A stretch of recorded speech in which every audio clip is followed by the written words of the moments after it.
Tonight's first alum being recognized is Helene Palpant Bleecker. Helen is from the class of 1945. Helene Palpant Bleecker had a dream. As a student at Adrian Public Schools, she envisioned returning to APS to become a music teacher. Her journey began at the University of Michigan, where she received a degree in music education. She did additional graduate work at Eastern Michigan and the University of Wisconsin. Her teaching career began at Northeastern Collegiate Bible College in New Jersey. Her dream came true when she returned to APS to teach instrumental music in 1970. This was the beginning of a 24-year career at APS that left an indelible mark on thousands of students who had the privilege of playing for this outstanding lady. Helene may be small in stature, but her energy and spirit are mighty, which enabled her to take a program that consisted of a mere 15 to 20 students to an award-winning orchestra of over 200 students. Her orchestras consistently received top honors at the district and state levels. Individual students that she coached also received top honors at solo and ensemble festivals. Another dream of Helene's was having her high school students perform at the University of Michigan's Hill Auditorium, where she performed so many times as a member of the university orchestra. This opportunity came when Adrian High School was one of only 3 symphonic orchestras to perform at the Midwestern Conference of School Vocal and Instrumental Music in January 1988. This invitation was a result of the consistent First Division ratings received at district and state festivals. Their performance brought huge recognition to the APS program and its students. Peer recognition is always appreciated, but student recognition and approval is what gives a teacher a sense of accomplishment and purpose. Helene does not lack in either of these areas. Helene's peers, statewide and district-wide, have recognized her talents as a music educator. In 1986, Helene was given the String Teacher of the Year award by the Michigan chapter of the American String Teachers Association. In 1988, she was named Orchestra Teacher of the Year for the Michigan School Band and Orchestra Association. She has also been guest conductor for various honor orchestras at Blue Lake, MSBOA, and Tecumseh Pops Orchestra, to mention a few. While seeking student support for Helene's nomination, the student response was overwhelmingly positive. Linda said, "Mrs. Bleecker really cared about me as a person as well as a cello player." Sue said, "I'm an orchestra teacher because of Mrs. Bleecker." Sherry added, "My favorite selfless teacher of all times at Adrian High School." Kathy stated, "When I was in 5th grade, I watched her command that grand high school symphonic orchestra. I was in awe and couldn't wait to be part of her class." Carmen said, "She is a genuine, joyful soul." A number of students mentioned there was structure, discipline, and expectations, but there was also compassion, motivation, and encouragement. They added that she built kids up and helped us achieve more than we believed we could. It is obvious that her love of music was contagious. In addition to her school responsibilities, she also gave private lessons. Helene was a member of the Adrian College Orchestra that later grew and became the Adrian Symphony Orchestra. When the rehearsal schedule became too demanding, she joined the Tecumseh Pops Orchestra. She still plays in the violin section. In 2007, she became chairperson of the Tecumseh Pops Orchestra and Community Chorus and continues in that position. She was also instrumental in getting an orchestra program started in Tecumseh Public Schools in 2005. For many years, she was also camp director at the State Junior High String Camp. She is also director of the choir at her church. As an alum from the class of 1945, Helene is a class agent and helps to organize periodic reunions of her classmates, who, by the way, did a flash mob at their last reunion, breaking into a bravado rendition of the Adrian High School fight song. Helene and husband Ron, who was recently deceased, raised 3 children, all graduates of Adrian High School. Deborah, in 69, is a fine artist, Annette, in 73, is a school teacher, and James, in 80, is a farmer.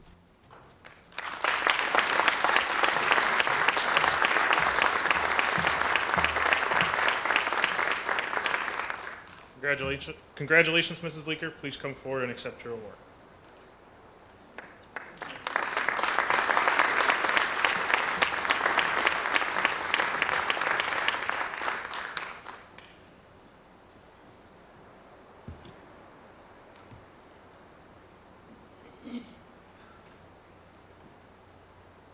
The first thing I want to do is to thank the Alumni Association, Adrian Schools, Educational Foundation, for all the work that they have done to prepare us for this wonderful evening.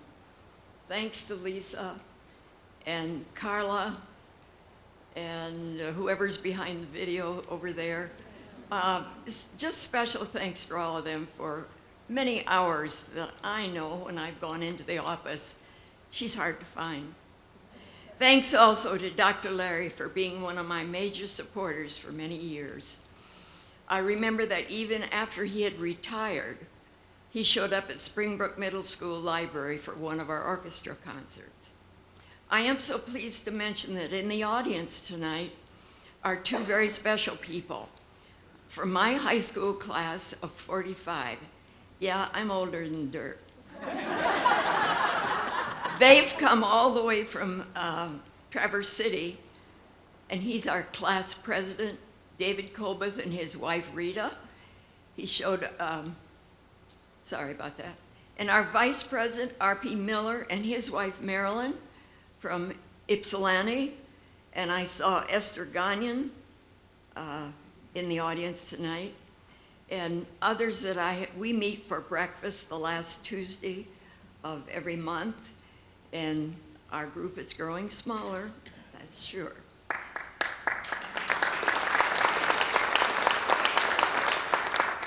This is kind of a joke because as for me, I'm not very comfortable facing an audience. Since I've spent most of my life working with my back to the audience. However, it's truly humbling to have been chosen to be here tonight, and particularly to share the podium with a couple of my former students, Jeff Condon and Amy Hershier. By the way, this is a bit of trivia, speaking about orchestra students. In 2008, the first year of the awards, Robert Krieger from my class of 45, that's my orchestra class also, and Brian Whitman, class of 88, were honored. In 2011, it was Dorn Dibble, class of 47. He was also in the orchestra. In 2012, it was Julie Kane, class of 81, and Toby Ost, class of 92. In 2014, it was Marie Taleko Masterson, class of 73, and she's here tonight, by the way, and Elizabeth Hutt Pollard from 84. I think that's a pretty good representation from our orchestra class being honored. However, I would be remiss if I didn't mention another honoree that is not with us physically, but as was said, I'm sure he's here with us in spirit, and that's Joe Pullen, a fabulous teacher and a great friend and colleague. Due to the expertise in his subjects and his love for teaching, our daughter, who is in the audience, is a science teacher, and a good one at that, I must say. But if anyone knows where that little black book is that held the secret of his wonderful experience, would you let Annette please know? It's been a great ride, and I need to thank many people for going along on this ride with me, sometimes grabbing the steering wheel to keep me from going into the ditch, seldom using brakes. First of all, my family, for their patience and understanding in allowing me to go to grad school for 4 years, leaving after teaching all day and often getting home around midnight due to the library work that was required. They let me attend in-state and out-of-state conferences and teach at music camps as long as a week at a time. Then there was a wonderful circle of people called administrators who encouraged me and supported me for 24 years of my aggressive behaviors. In my second year here, I did something that was unheard of. I actually asked if I could go into the 4th grades to recruit some string students when it was so desperately needed. No brakes applied. Years later, when we had a decent-sized 7th and 8th grade orchestra, that was in the time when the class was combined at Draeger. I don't remember if we could take, I approached the Draeger middle school principal, and I don't remember if it was Dave Mowry or Bill Crone. However, if I could take the orchestra to play for the residents at Lenawee County Medical Care Facility. Request granted. After gathering together some jingle bells, triangles, and other noise-making instruments that the residents could handle, we played a little Christmas concert. Yes, it was called Christmas then for them. And then the students presented them with some inexpensive gifts that they had either made or bought. The interaction between the students and the residents was unbelievable. In fact, I had to call the school to say that we would be a few minutes late. No problem.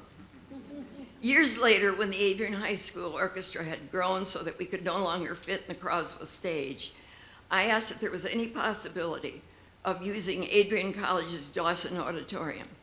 Permission granted.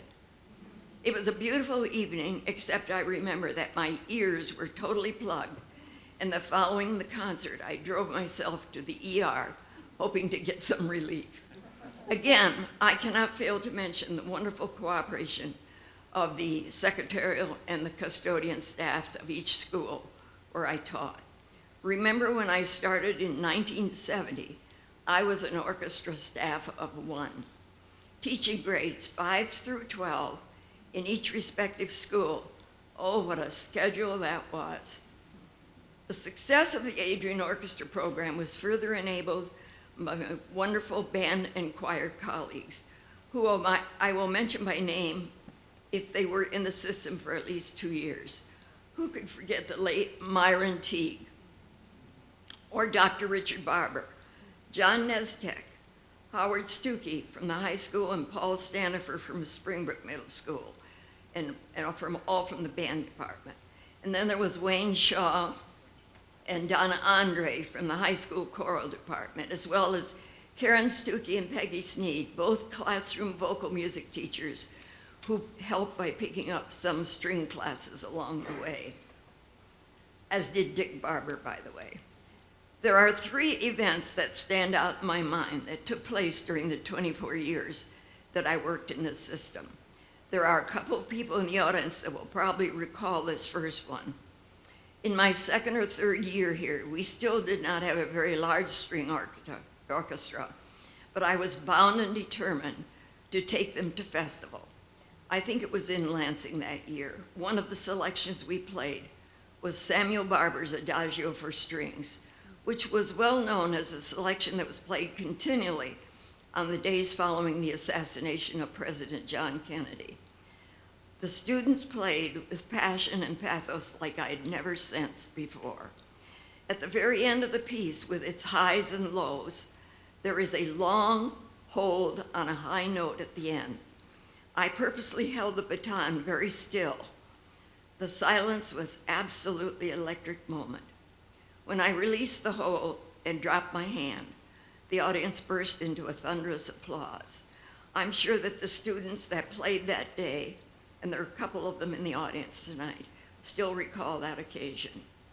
The second event that stands out in my mind occurred in 1974, if I figured it out right. The band program already had a bandorama. Why shouldn't the orchestra also be showcased by having all of the students in grades 5 through 12 perform near the end of the year in the high school gym as they did? We would call it the All-City Orchestra Festival. It has been my great privilege to attend almost all of these ever since. The launching of the All-City Festival was probably the main factor that caused the orchestra to really grow. In fact, after teaching in all of the elementary schools, the 2 middle schools and the high school, it was decided that I needed some help. I wanted to say, duh, but I crossed it off. The first person that came to mind was one of my former student teachers who was teaching at that time in Bastrop, Louisiana, Miss Lori Wittenkeller. She got the call, she came and is still teaching here at Adrian Public Schools.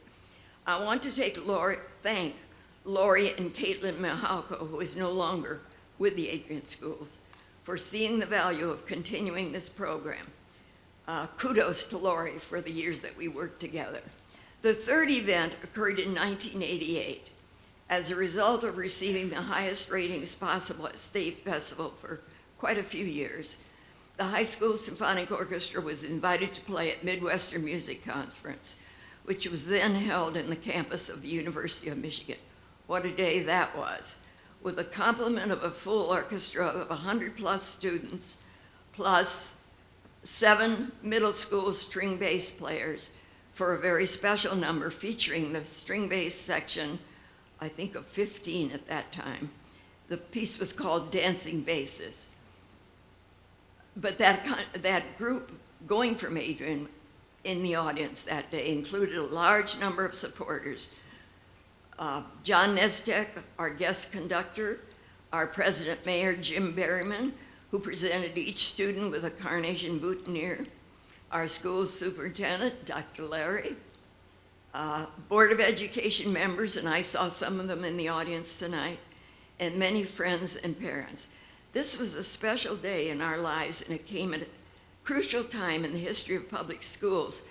If you've ever read the history of the public schools, you might ask, why in the world would I ever want to become an orchestra director? That too is because of a wonderful teacher, Mr. Paul Rainier.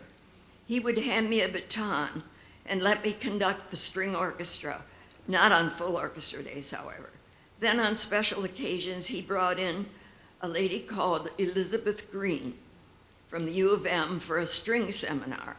Although Mr. Rainier was a band man, he was wise enough to know that he needed to bring someone in to teach us some of the finer techniques of string playing. To my delight, when I was approaching my student teaching days, who would become my student teaching supervisor but Elizabeth Green?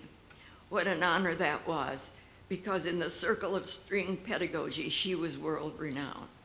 How can I forget the students who have inspired me by their passion for learning?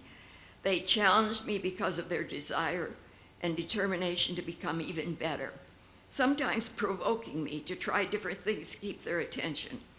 We lost a few along the way due to untimely deaths, and this has to be acknowledged along with the joyful events. Their memories are with me to this day. How blessed I have been to have all these students in my life.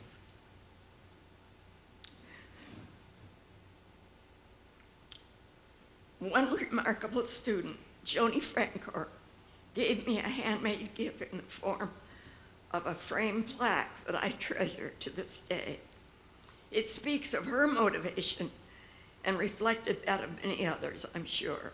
It said, "Everyone has the will to win, but it is the will to want to prepare to win which marks a true champion." Let me read that one more time. Everyone has the will to win, but it is the will to want to prepare to win which marks a true champion. I know it's been long, but in conclusion, I would like to thank my Lord and Savior, Jesus Christ, for the grace he has shown me throughout my life. Yes, there were some bumps along the road, but I can truly say he has led me all the way. Thank you very much.